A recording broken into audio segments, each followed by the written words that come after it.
नमस्कार, जय माता दी। मन्नू ज़िंदगी यूट्यूब चैनल में आप सभी का स्वागत है।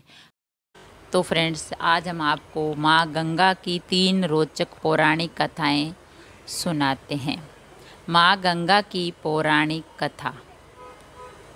गंगा दशहरा का पावन पर्व है। रविवार 16 जून को मनाया जाएगा। गंगा दशहरा का पर्व प्रतिवर्ष यानी हर वर्ष ज्येष्ठ मास के शुक्ल पक्ष की 10वीं तिथि को मनाया जाता है। इसी दिन माँ गंगा का धरती पर अवतरण हुआ था।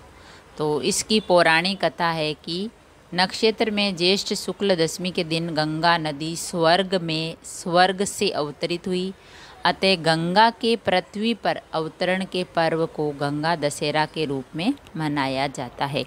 तो गंगा दशहरा है वो 16 जून को मनाया जाएगा और इसी दिन जो है धरती माता पर माँ गंगा का अवतरण हुआ था। तो पहली पौराणिक कथा है।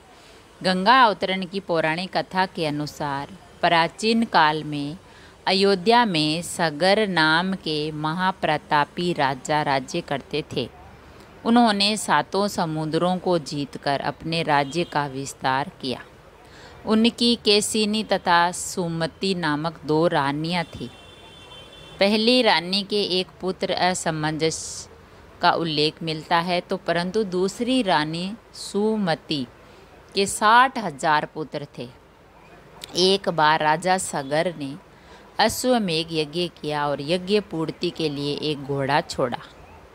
इंद्र ने उस यज्ञ को भंग करने के लिए यज्ञीय अश्व का अपहरण कर लिया और उसे कपिल मुनि के आश्रम में बांध दिया। राजा ने उसे खोजने के लिए अपने 60,000 पुत्रों को भेजा। सारा भूमंडल छान मारा, फिर भी अश्व नहीं मिला। फिर अश्व को खोजते खोजते जब कपिल मुनि के आश्रम में पहुँचे तो वहाँ उन्होंने महर्षि कपिल को तपस्या करते देखा। उन्हीं के पास महाराज सगर का अश्व घास चर रहा था। सगर के पुत्र उन्हें देखकर चोर चोर चिल्लाने लगे। इससे महर्षि कपिल की समाधि टूट गई। ज्यों ही महर्षि ने अपने नेत्र खोले त्यों ही सब जलकर भस्म हो गए। अपने पितृत्व चरणों को खोजता हुआ राजा सगर का पुत्र अंशुमान जब मुनि के आश्रम में पहुंचा तो महात्मा गरुड़ ने भस्म होने का सारा वृतांत सुनाया। गरुड़ जी ने ये भी बताया कि यदि इन सब की मुक्ति चाहते हो तो गंगा जी को स्वर्ग से धरती पर लाना पड़ेगा। इस समय अश्व को ले जाकर अपने पितामह के यज्ञ को पूर्ण कराओ, उसके बाद ये कार्य करना।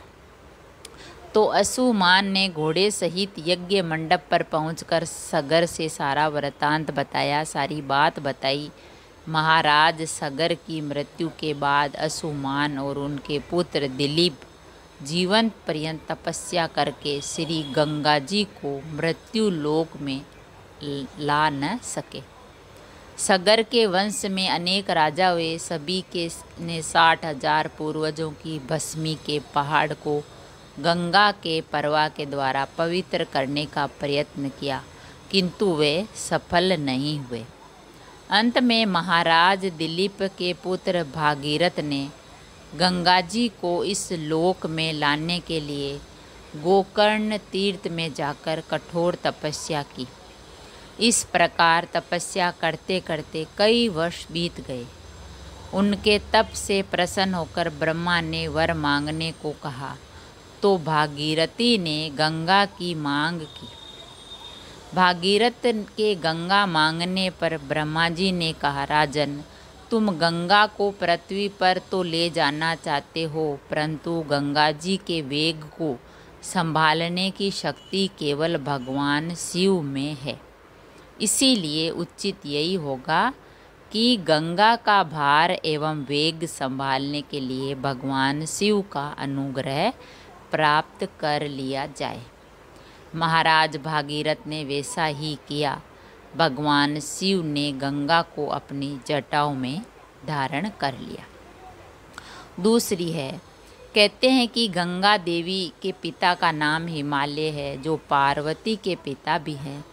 जैसे राजा दक्ष की पुत्री माता सती ने हिमालय के यहाँ पार्वती के नाम से जन्म लिया, उसी तरह माता गंगा ने अपने दूसरे जन्म में ऋषि जनहू के यहाँ जन्म लिया था।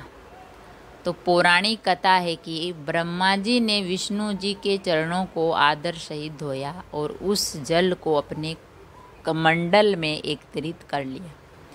गंगा अवतरण हेतु ऋषि ने घोर तपस्या की। उनकी कठोर तपस्या से प्रसन्न होकर ब्रह्मा जी ने गंगा की धारा को अपने कमंडल से छोड़ा।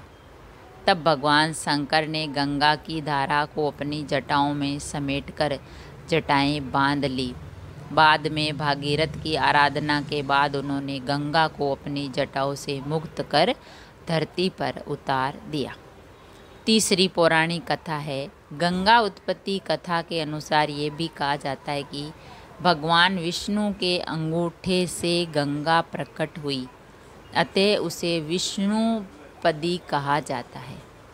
बैसाख शुक्ल सप्तमी तिथि को माँ गंगा स्वर्ग लोक से सबसे पहले शिव शंकर की जटाओं में पहुँची और फिर गंगा दशहरा के दिन धरती पर उतरी।